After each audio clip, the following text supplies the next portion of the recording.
इस दंगे ने हमें बिल्कुल बिखेर के रख दिया है और ज़िंदगी भर भूल नहीं पाएंगे हम इस दर्द को।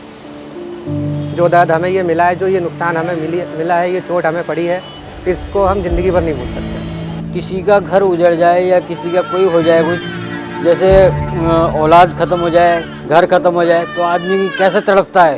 एक जो बिना पानी के मछली तड़पती है, ऐसे ही हम तड़प गए थे यहाँ पे देख के घर अपना। तो कुछ बचा ही नहीं है तो करेंगे क्या अब। इतनी ज़्यादा परेशानी बढ़ गई। बच्चों के पेपर थे, अगले दिन का पेपर था बच्चों का। उनकी वर्दी नहीं थी, स्कूल के जूते नहीं थे, कुछ भी नहीं थे घर में। बच्चों का आई कार्ड नहीं था, जो बच्चे एडमिट कार्ड नहीं था, कुछ भी घर में सब जल गया था, कुछ भी नहीं बचा। मेरी 50 साल की उम्र होगी। 50 साल से मैं ये कमा रहा हूँ। मुझे 50 साल में 20 साल का लगा हुआ कमाने के लिए, 25 साल का लगा हुआ। वो उससे 30 साल की कमाई मेरी सारी बच्चों की मेहनत सब इसी में ख़त्म हो गई है।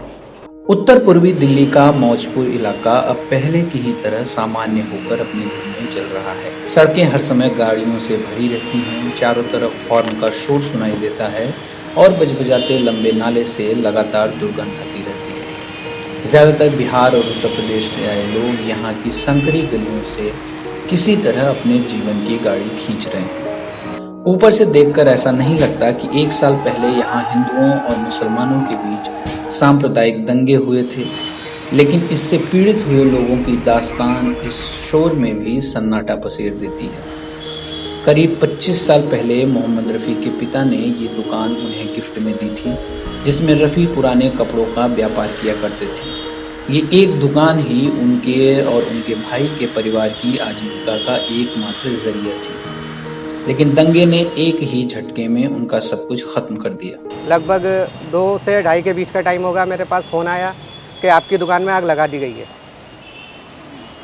फिर हमने यहाँ पर आने की कोशिश करी तो नहीं आ पाए और पुलिस को फ़ोन करा, पुलिस ने किसी ने फ़ोन नहीं उठाया। फायर ब्रिगेड को फ़ोन करा, किसी ने भी फ़ोन नहीं उठाया। हम 5 बजे तक 5:30 बजे तक लगभग ट्राई करते रहे। हम 4 भाई हैं, चारों भाइयों ने हर अलग अलग नंबर से ट्राई करा, किसी का भी फ़ोन रिसीव नहीं करा, ना दिल्ली पुलिस ने ना फायर ब्रिगेड ने। और हमारी दुकान धू करके पूरी ख़त्म हो चुकी है। बच्चों के मेरे 3 बच्चे स्कूल प्राइवेट स्कूलों में, सरकारी स्कूलों में जाते हैं, उनकी फ़ीस भी मैंने 1 साल से नहीं भरी है। जो बच्चे अभी ना ऑनलाइन पढ़ाई करवा रहे हैं उन बच्चों की, और ना ही किसी तरह से कोई सुविधा हो पा रही है। 51,700 रुपये मिले हैं सिर्फ। जो भी दुकान का नुकसान होने और लॉकडाउन की वजह से वो हमारे 4 फैमिली में घर खर्चे में ही ख़त्म हो चुके हैं। जो थोड़ा बहुत हमने इसमें लॉकडाउन से पहले काम करा लिया था, कुछ उसमें खर्चा हो गए, बाकी उसके बाद में लॉकडाउन में खर्चा हो। दुकान जलने के बाद कोई भी हमारा रोज़गार का साधन नहीं था, यही एक हमारी दुकान थी। इसके अलावा हमारा और कोई साधन नहीं है कारोबार का, रोज़गार का हमारा कोई साधन नहीं है, कोई कहीं से कोई कमाई नहीं। हमने गवर्नमेंट से 12 लाख रुपए की मांग करी थी। 4 लाख रुपए करीब का हमारा माल था दुकान में, पुरानी धोती साड़ी का ही है और कपड़ा भी होता है इसमें, और लगभग 8-10 लाख रुपए दुकान बनाने में हमारा लग जाएगा। ये अभी हमने ये कर्जा लेके बनाई है दुकान, ये 4.5 लाख रुपये लग चुके हैं इसके अंदर से। अब जब आपने कर्जा लिया है तो कैसे, बैंक से या किसी प्राइवेट? नहीं, ये हमने अपने कुछ रिश्तेदारों से, दोस्तों से कर्जा उठा रखा है। किसी से 1 लाख, किसी से 50,000, किसी से 1.5 लाख, इस तरह से 3-4 लोगों से ले रखा है। उनका भी तकाजा आ रहा है, लेकिन बहुत हम शर्मिंदा हैं उनके आगे। बहुत मुश्किल हो रहा है। ये समझ लीजिए जेब में हमारे इस टाइम 100-200 रुपये से अलावा हम घर नहीं ले जा पाते। दिमागी डर है। जैसे पहले हम रात को कभी कोई ऑर्डर आ जाता तो लेट नाइट काम कर लिया करते थे। रात को 10 बजे 11-12 बजे तक दुकान खुली रहती थी, कोई किसी तरह का डर नहीं था। लेकिन अब 7 बजते ही हमारे दिमाग में डर लगने लगता है, भाई दुकान बंद करो, चलो गए। पटरी पे कहानी नहीं आ सकती, अब लगता नहीं। रफ़ी के बगल में मोइनुद्दीन की दुकान है, जिसमें अभी भी दंगों के निशान देखे जा सकते हैं। 3 मंजिला बिल्डिंग की दीवारें जलकर काली पड़ी हुई हैं। वे कहते हैं कि सरकार ने उन्हें जितना मुआवजा दिया है, उससे ज्यादा पैसे तो इसे पेंट कराने में ही खर्च हो जाएंगे। हमें वहाँ के पड़ोसी जो थे उन्होंने भी बताया कि तुम्हारी दुकान में आग लगा दी है। तो हम परेशान तो हुए, क्योंकि माल भी काफ़ी था, हिसाब किताब भी उसी में ही था। उसके बाद में हमने वहीं से ही 100 नंबर को फ़ोन किया था। 100 नंबर ने फ़ोन रिसीव करा तो हमने अपनी दुकान की स्थिति बताई। तो उसके बाद में क्योंकि हमारी हालत भी ख़राब हो गई, हॉस्पिटल भी जाना पड़ा, क्योंकि मुश्किल हालात थे। हम बार बार न्यूज़ देख रहे थे, कुछ बचा नहीं बचा। तीसरे दिन भी फायर ब्रिगेड को भी हमने फ़ोन करा तो फायर ब्रिगेड वालों आए नहीं आए, पर 3 दिन तक हमारी दुकान जलती रही। जो माल था करीबन 12 लाख का, वो सब स्वाह हो चुका था। हमें सरकार से भागने दौड़ने के बाद में 75,000 रुपये मिले, 75,000। उसके बाद में हमें कोई मुआवजा नहीं मिला। हमने दोबारा जो बेसवाल जी हैं हमारे यहाँ के एसडीएम, उनसे जाके हमने दोबारा भी फाइल दी है, तो उसकी भी कोई सुनवाई नहीं है फ़िलहाल। बाहर को क्या पता कि हमारी दुकान मोमडन की है या हिंदू की है या मुसलमान की, ये तो वहाँ का जो लोकल आदमी है वही तो बताएगा इस दुकान को कि ये मोमडन की दुकान है। हमारी दुकान पर कोई बोर्ड भी नहीं था। आग लगाते हुए तो हमारा फोटो वो ही नहीं था, बस खड़े हुए भीड़ के साथ देखे हुए थे। वो है या नहीं है ये तो वो जानते हैं। और उसमें पुलिस को भी पता है कि हमारा डीवीआर भी गया है यहाँ से, डीवीआर में भी उन्होंने देखा ही होगा। तो उसके बाद में कोरोना का मामला हो, उसके बाद में मुश्किल हालात ये आ गई कि हमारी खर्चे पानी से भी परेशानी होने लगी। ले दे के अब जाकर कुछ हमने कर्जा पानी लेकर जो 10 लाख रुपए के करीब हमने बैंक से लोन लिया, तो वो भी मुश्किल हो रही है हमें चुकाने में। पूरी फैमिली इसी दुकान से चलती है। मैं कहाँ कहाँ नहीं गया अपने मुआवजे के लिए, मैं किस किस के पास नहीं जा रहा। पर हाँ, थक के आखिर में जो महंगे माल थे वो तो सब जल चुके थे। अब हल्के फुल्के माल ले के अपना गुजर बसर करना पड़ रहा है जो चीज़ें। ये सिर्फ रफ़ी और मोइनुद्दीन की ही कहानी नहीं है, बल्कि दवायर द्वारा आरटीआई के तहत प्राप्त किए गए दस्तावेजों से पता चलता है कि दुकानदारों ने दंगे के दौरान हुए नुकसान के लिए जितने का दावा किया था, उसकी तुलना में राज्य सरकार ने 10% से भी कम का मुआवजा दिया है। शाहदरा एसडीएम के अधिकार क्षेत्र में आने वाले मौजपुर, अशोकनगर जैसे इलाकों से 73 दुकानदारों ने मुआवजे के लिए आवेदन किया था, जिसमें से 66 लोगों को ही लाभ दिया गया है। आलम यह है कि इसमें से 55 पीड़ित दुकानदारों ने क्षतिपूर्ति के लिए कुल 3.71 करोड़ रुपए का दावा किया था, लेकिन सरकार ने इसमें से 36.82 लाख रुपए का ही भुगतान किया है। ये कुल दावा राशि की तुलना में 9.91% ही है। मस्जिद का दरवाज़ा सुबह 4 बजे खोल देता हूँ और रात को 10 बजे बंद करता हूँ। और दिन में लोग नमाज़ पढ़ने या अपनी ज़रूरत के लिए पेशाब करने के लिए भी आते हैं, पानी लेने आते हैं।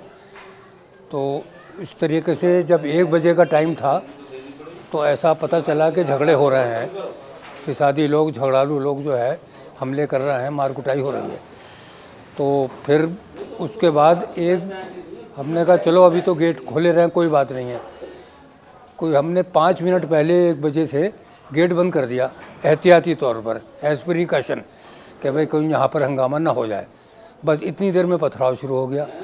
500-700 का हमला था और सबके पास हथियार किस्म के थे, लोहे की रॉड, पेट्रोल था। हमें यूँ मालूम है कि पेट्रोल से ही आग लगी है यहाँ पर।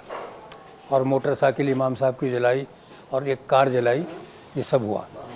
तो जब हम समझे अब भी कोई ऐसी बात नहीं है, जब ज़्यादा हंगामा हुआ तो फिर हम ऊपर छत पर चले गए। जब दरवाज़ा टूटा और आग लगने लगी तो फिर बराबर के घर के अंदर गए हम, और वहाँ पे आदमी थे, उनकी फैमिली थी। और जब वहाँ नीचे आग लगी और गाड़ी वाड़ी जलाई और धुआं भरने लगा, फिर दम घुटने लगा, तो छत पर चढ़कर पीछे गली में 6 नंबर गली है पीछे, उसके मकान में चले गए। तो हम टोटल वहाँ 18 आदमी हो गए। फिर उसमें एचएचओ आ गए, एचएचओ ने आके फोर्स को बुला करके हमको बुलाया और जब हम उतर के नीचे आए। पुलिस का रवैया सर, एक बार तो 2-4 लोग आए थे। वो जब 2-4 लोग वो आए, उन्होंने हमें उतरने के लिए कहा तो वो लोग यहाँ से हटे नहीं, सारे यहाँ पे खड़े होते मौजूद। हमने देखा जाली में झांक करके कि ये 4 पुलिस वाले हैं, ये क्या कर पाएंगे 200-250 आदमियों में। हम नीचे उतर के उस समय नहीं आए। अगर हम उतर के आ जाते तो हो सकता है कि हमें वो मार देते और ये कहते थे कि भाई हंगामे में हम क्या कर सकते थे। इसलिए हम उतर के नहीं आए। जब दोबारा एचएचओ फोर्स को लेकर आए, जब हम उतर के नीचे आए दूसरे मकान में। और मस्जिद में सारी चीज़ें जला दी गई, कुरान शरीफ, किताबें और जिस चटाइयाँ और कालीन जिस पर नमाज़ पढ़ते हैं वो सब जला दिया था। जहाँ वज़ू करते हैं, मुँह धोते हैं नमाज़ पढ़ने से पहले, टॉयलेट, हर चीज़ तोड़ दी गई। जहाँ सबको पता है, सब ने लोगों ने बात देखी है।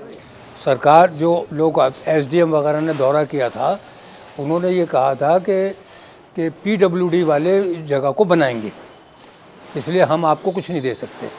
तो वहाँ से हमें कुछ नहीं मिला।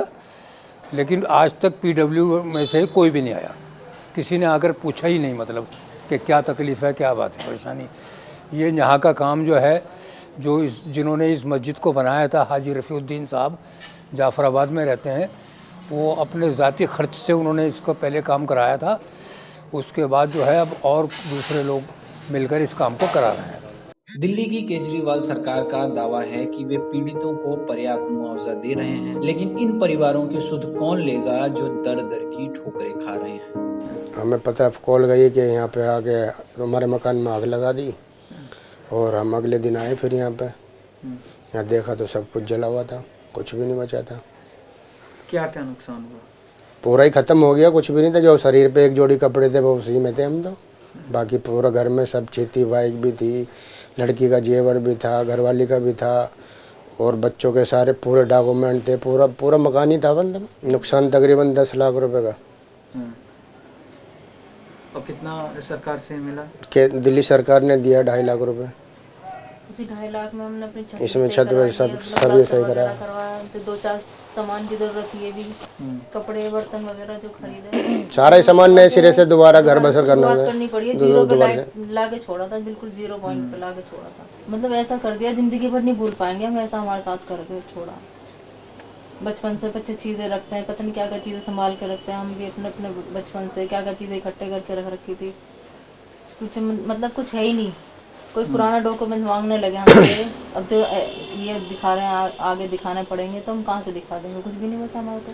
हमारा कोई शादी का प्रूफ नहीं है, बच्चों की पैदाइश का कोई प्रूफ नहीं है, कुछ भी नहीं बचा। बच्चों के टीके के कार्ड, बच्चों के हमारे सबके रखे थे, कुछ भी नहीं बचा। दंगे के टाइम पे मैं जो देखा तो मस्जिद की दीवारें वगैरह तब सब तोड़ रहे थे। उसके बाद में हमने पीसीआर को फ़ोन किया है। पीसीआर हमें जो है सोइए कॉल पर जो हमारे पे आई है हमारे पास में। उसके बाद हमें पीसीआर वाले ले गए। उसके बाद हमें पता नहीं हमारे साथ में क्या करा, हमारे घर में लूटा है, आग लगाई है, सब दंगे। कोई हमें ना दिखा, ना हमें कोई पता हमें कौन दंगई है कौन नहीं है। हमारा सब हमें बर्बाद कर दिया। करेंगे क्या जब बिना पानी के मछली जब दिखती है तो पानी से निकलने के बाद में कैसे पिछड़ती है? पानी उसका घर है ना, घर यही हमारा घर है। हम इससे बाहर निकल जाएंगे तो हमें कौन क्या देखेगा? हमें कोई भी नहीं देखेगा। मेरी 50 साल की उम्र होगी, 50 साल से मैं ये कमा रहा हूँ। जो 50 साल में मैं 20 साल का लगा हुआ कमाने के लिए, 25 साल का लगा हुआ, वो उससे मैं 30 साल की कमाई मेरी सारी बच्चों की मेहनत सब इसी में ख़त्म हो गई है।